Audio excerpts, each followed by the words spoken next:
आप देख रहे हैं MKA टीवी न्यूज। यहाँ ये गुरजीत सिंह औजला जी,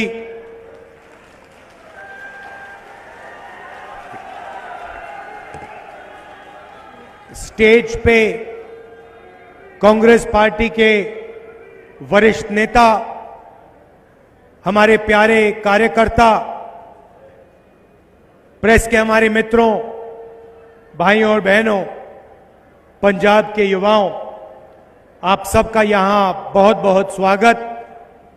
दूर दूर से आप आए, इतनी गर्मी में आप आए, इसके लिए दिल से आपका धन्यवाद करता हूं।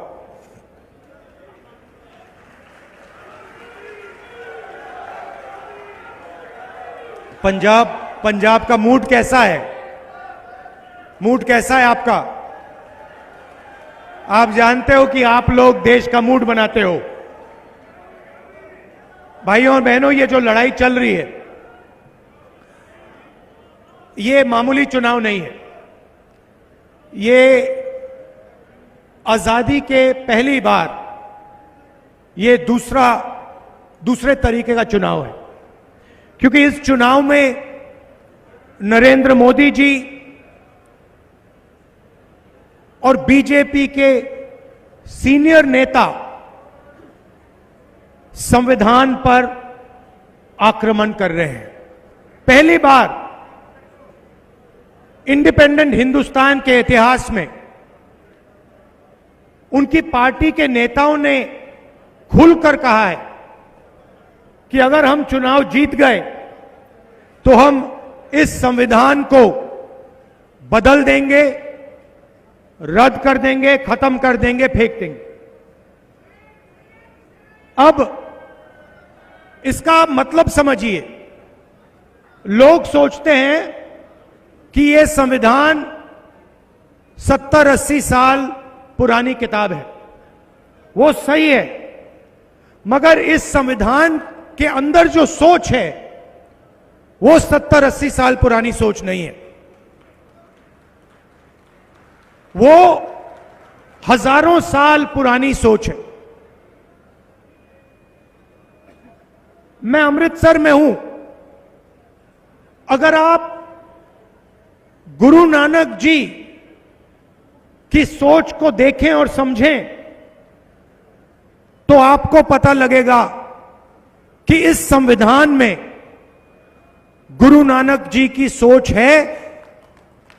और मैं उससे आगे जाता हूं कि इस संविधान की जो नींव है, इस संविधान की जो नींव है, वो गुरु नानक जी ने रखी थी, उनकी सोच ने रखी थी। और सिर्फ गुरु नानक जी ने नहीं,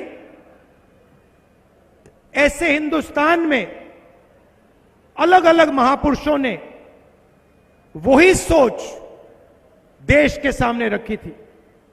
चाहे वो बुद्धा हो, बुद्ध भगवान हो, नारायण गुरु जी हो, बसवना जी हो, इन सब की सोच इस किताब में है। और आज बीजेपी के लोग सामने आके कह रहे हैं कि हम गुरु नानक जी की सोच पर आक्रमण करेंगे और उसको हम खत्म कर देंगे। उस सोच का रिप्रेजेंटेशन मॉडर्न हिंदुस्तान में गुरु नानक जी की सोच का यही रिप्रेजेंटेशन है। गुरु नानक जी ने कहा था कि सब लोग समान हैं, सबकी इज्जत होनी चाहिए, सबका आदर होना चाहिए, सबके साथ मोहब्बत होनी चाहिए। यह कॉन्स्टिट्यूशन भी वही कहता है।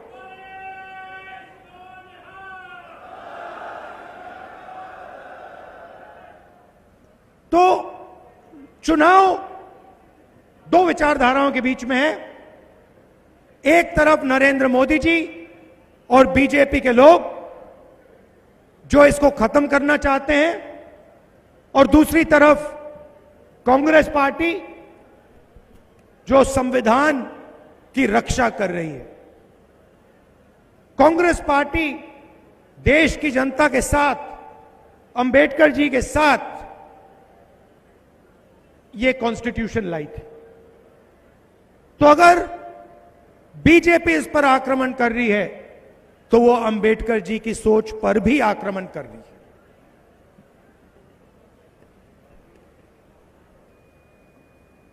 भाइयों और बहनों,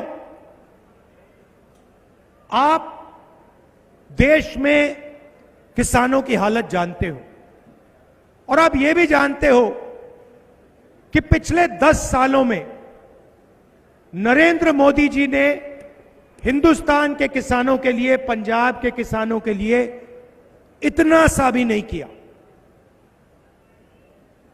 उल्टा आप पर आक्रमण किया।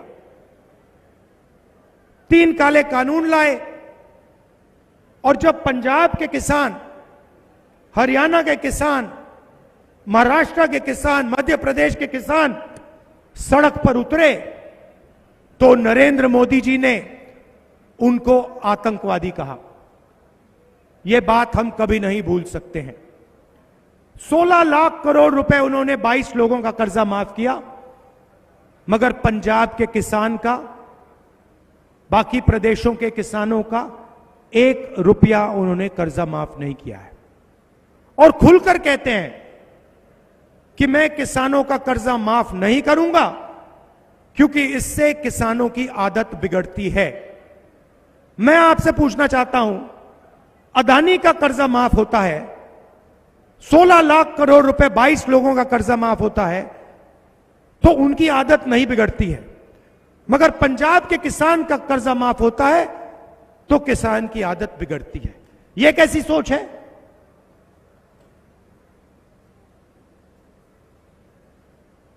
कन्याकुमारी से कश्मीर तक मैं पैदल चला, पंजाब से निकला और हजारों किसानों से मैंने बात की और किसानों ने सिर्फ 3 चीजें मुझे बोली जो आपके दिल में थी। सबसे पहले आपने कहा कि देखिए राहुल जी, हमें बात समझ नहीं आती है, हमने क्या गलती की है। उनका कर्जा माफ हो जाता है, अदानी अंबानी के लिए कानून बनते हैं, मगर हमारा कर्जा कभी माफ नहीं होता। यह आपने पहली बात बोली। दूसरी बात आपने बोली कि राहुल जी, हम मार्केट में जाते हैं, अलग अलग प्रोडक्ट्स खरीदते हैं, शर्ट खरीदते हैं, पैंट खरीदते हैं, मोबाइल फोन खरीदते हैं, सब प्रोडक्ट्स के लिए सही दाम मिलता है, दाम लिखा होता है, मगर जब हम अपना अनाज बेचते हैं, शुगर केन बेचते हैं, आलू बेचते हैं, तो हमें सही दाम नहीं मिलता। और तीसरी बात आपने कही कि नरेंद्र मोदी जी बीमा योजना लाए हैं, इस योजना से 16 कंपनियों को फायदा होता है, हमारा नुकसान होता है, आंधी आती है, तूफान आता है, कंपनीज को हम फोन लगाते हैं, ईमेल भेजते हैं, कंपनी जवाब देती है कि हम आपको बीमा का पैसा नहीं दे सकते। ये 3 चीजें पंजाब के किसानों ने, बाकी देश के किसानों ने मुझे कही। तो इन 3 सवालों को मैं आज आपको जवाब देना चाहता हूं। पहला काम, जैसे यूपीए सरकार ने किसानों का कर्जा माफ किया था, वैसे ही कांग्रेस पार्टी पंजाब के किसानों का, बाकी देश के किसानों का कर्जा माफ करने जा रही है। दूसरी बात, यह सिर्फ एक बार नहीं होगा। हम सरकार में एक ग्रुप बनाएंगे जो किसानों की फाइनेंशियल सिचुएशन को स्टडी करेगा, और जब भी हिंदुस्तान के किसानों को कर्जा माफी की जरूरत होगी, इंडिया गठबंधन की सरकार किसानों का कर्जा माफ करेगी। एक बार नहीं, अनेक बार हम यह काम करने के लिए तैयार हैं। दूसरी बात, नरेंद्र मोदी जी ने साफ कहा कि कानूनी एमएसपी हम नहीं देंगे। मैं यहां आपको साफ कह रहा हूं, इंडिया गठबंधन की सरकार पंजाब के किसानों को, हिंदुस्तान के किसानों को गारंटी करके कानूनी मिनिमम सपोर्ट प्राइस देने जा रही है। और तीसरा काम, जो आपने बीमा की बात बोली, नरेंद्र मोदी जी का जो बीमा का प्रोग्राम है वो 16 कंपनियों की मदद करता है। इस प्रोग्राम को हम रिस्ट्रक्चर करेंगे, किसान फ्रेंडली बीमा योजना बनेगी और 30 दिन के अंदर हिंदुस्तान के सब किसानों का पैसा उनके खाते में चला जाएगा, उससे ज्यादा डिले नहीं होगा। ये थी बात किसानों की। अब भाइयों और बहनों, नरेंद्र मोदी जी ने अरबपतियों का काम किया। आपने देखा होगा, पता नहीं देखा नहीं देखा, उनके आजकल बड़े इंटरव्यूज चल रहे हैं। देखा आपने? देखा? उनके इंटरव्यूज चल रहे हैं, मीडिया के 4 चमचे बैठा देते हैं, उनसे सवाल पूछते हैं, नरेंद्र मोदी जी जवाब देते हैं। सवाल कैसे होते हैं? नरेंद्र मोदी जी, आप आम कैसे खाते हो? काट के खाते हो या चूस के खाते हो? ऐसे सवाल चल रहे हैं। तो उन इंटरव्यू में एक चमचे ने उनसे पूछा, मोदी जी, हिंदुस्तान में अमीर लोग अमीर होते जा रहे हैं और गरीब लोग गरीब होते जा रहे हैं, इसके बारे में आप क्या सोचते हो? नरेंद्र मोदी जी का जवाब आता है, सोचते हैं, पहले वो थोड़ी देर सोचते हैं, ऐसे सोचते हैं,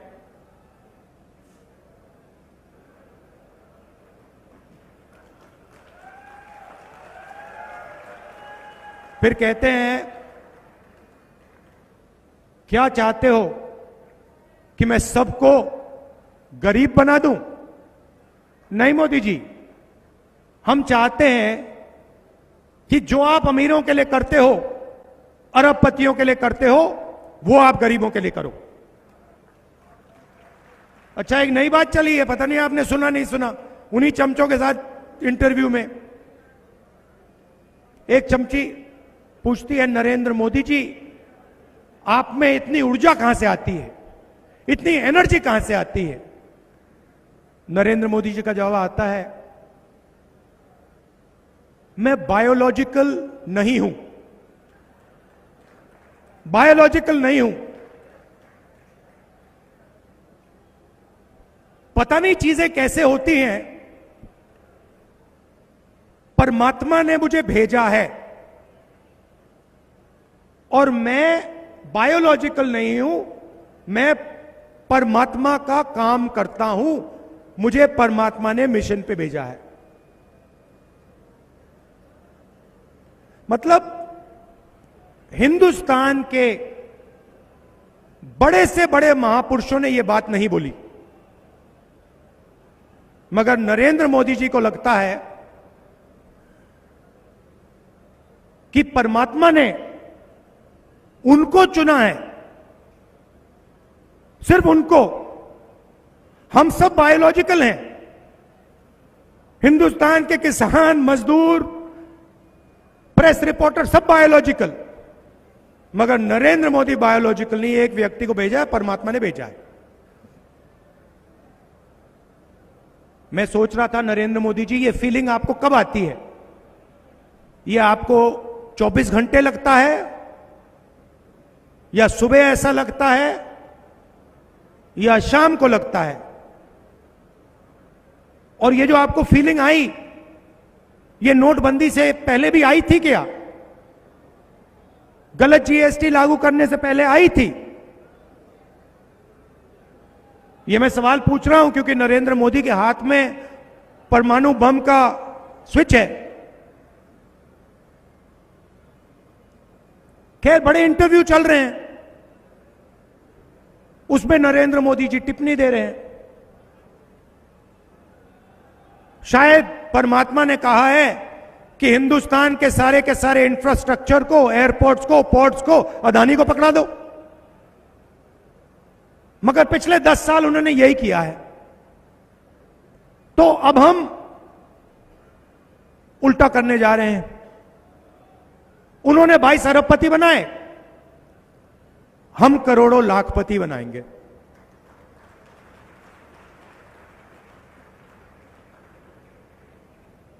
कैसे बनाएंगे? महालक्ष्मी योजना, हिंदुस्तान के सब गरीब लोगों की लिस्ट बनेगी, हर गरीब परिवार की लिस्ट बनेगी, पंजाब में, हरियाणा में, बाकी प्रदेशों में, और हर परिवार में से, हर गरीब परिवार में से एक महिला का नाम चुना जाएगा। करोड़ों महिलाओं के नाम आएंगे। 4 जून को इंडिया गठबंधन की सरकार चुनी जाएगी और हम काम शुरू कर देंगे। हर गरीब महिला के बैंक अकाउंट में 4 जुलाई को सुबह आप उठेंगी, 9 बजे आप अपना बैंक अकाउंट खोल के देखेंगी और उसमें इंडिया गठबंधन की सरकार ने 8,500 रुपए आपके लिए अंदर डाल दिए होंगे।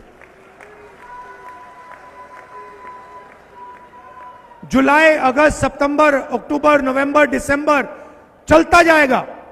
हर महीने खटाखट 8,500 रुपए अंदर।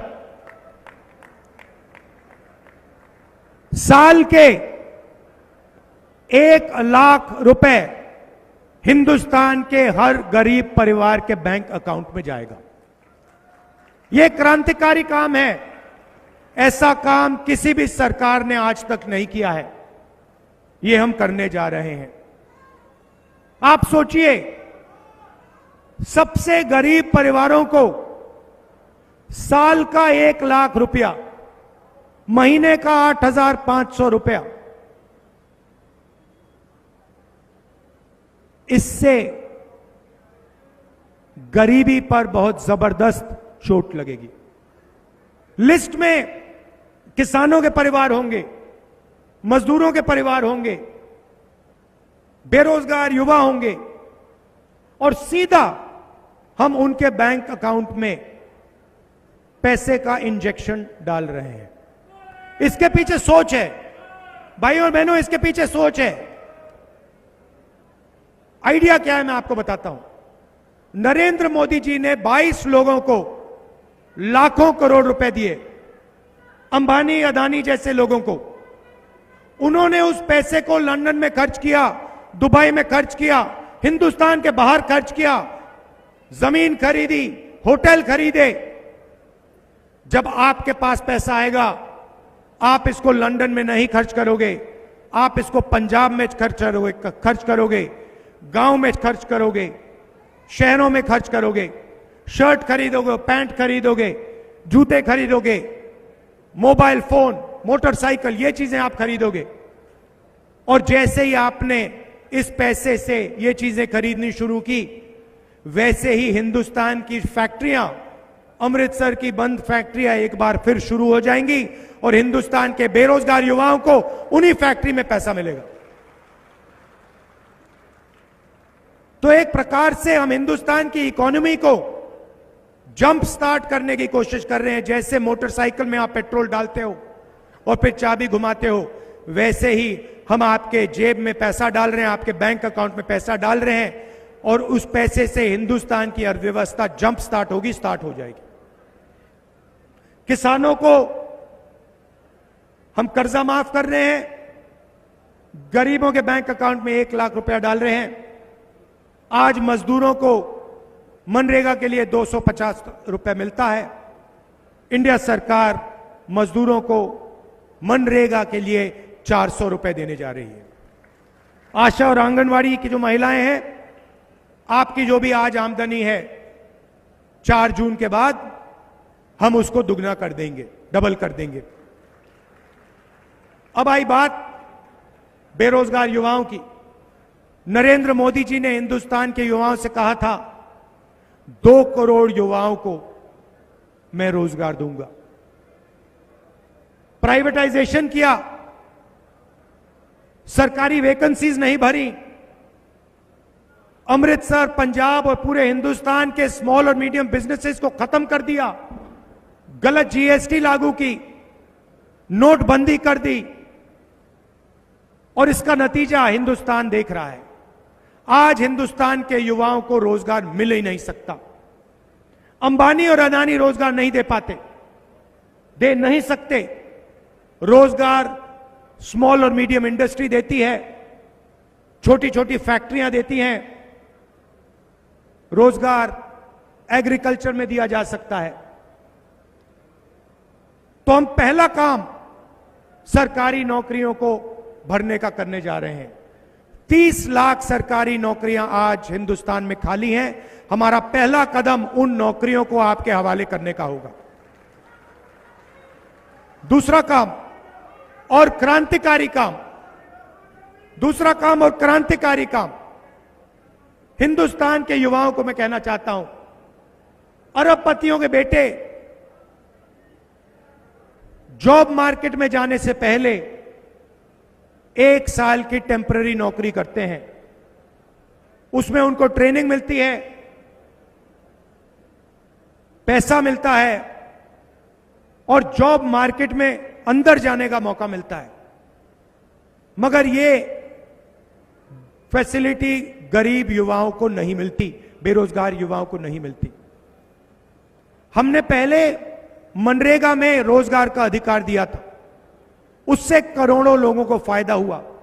मगर जो हमारे ग्रेजुएट्स हैं, अंडर ग्रेजुएट्स, डिप्लोमा होल्डर्स, इस योजना से उनको फायदा नहीं हुआ। इसीलिए हम ग्रेजुएट्स को, डिप्लोमा होल्डर्स को, यूनिवर्सिटी कॉलेज ग्रेजुएट्स को एक नया अधिकार देने जा रहे हैं, पहली नौकरी पक्की का अधिकार। प्राइवेट सेक्टर में, पब्लिक सेक्टर में, बीएचईएल, एचएएल, सरकारी अस्पतालों में, सरकारी कॉलेजेस, यूनिवर्सिटीज में, सरकारी ऑफिसेज में आपको 1 साल की नौकरी का अधिकार मिलेगा। बेहतरीन ट्रेनिंग मिलेगी। हर महीने आपके बैंक अकाउंट में 8,500 रुपए जाएंगे। साल के आपको 1 लाख रुपए मिलेंगे। हिंदुस्तान के सारे बेरोजगार युवाओं को यह फैसिलिटी मिलेगी। इससे हिंदुस्तान को एक ट्रेंड वर्कफोर्स मिलेगी। बेरोजगार युवाओं के जेब में पैसा जाएगा, उनको एक्सपीरियंस मिलेगा, और वही पैसा जो उनके जेब में जाएगा, जैसे महिलाओं का पैसा अर्थव्यवस्था को चालू करेगा, वैसे ही यह पैसा भी अर्थव्यवस्था को जंप स्टार्ट करेगा। तो यह हमारी सोच है। मेन चीज संविधान की रक्षा, गुरु नानक जी की सोच की रक्षा, भाईचारा, और जैसे मैंने भारत जोड़ो यात्रा में कहा था, नफरत के बाजार में मोहब्बत की दुकान खोलनी है, सबको एक साथ लाना है और एक साथ मिलकर प्रगति करनी है। ये आपके लिए मेरा मैसेज है। आखिरी बात कहना चाहता हूं, मैं यहां आया था अमृतसर, गोल्डन टेम्पल में मैंने सेवा की। उससे पहले भी गया था, मत्था टेकता था, मगर सेवा नहीं की थी। जब मैंने सेवा की तो बिल्कुल दूसरे तरीके से मुझे बात समझ आई। इतनी शांति मिली, और थोड़ा सा जो आपका ये धर्म है, सुंदर धर्म है, इसके बारे में थोड़ा सा मुझे समझ आया। तो मैं आपसे कहना चाहता हूं कि अमृतसर और गोल्डन टेम्पल को हमें एक ग्लोबल सेंटर बनाना चाहिए। धार्मिक सेंटर, पिलग्रिमेज सेंटर, और ये जो सोच है और जो शांति वहां मिलती है, इसको पूरी दुनिया में हम सबको मिलकर फैलाना चाहिए। और इस काम को मैं आपको कह रहा हूं कि इस काम को करने में जो भी मैं कर सकूंगा, जितनी भी मैं शक्ति डाल पाऊंगा, मैं डालने जा रहा हूं। आप सबका दिल से बहुत बहुत धन्यवाद।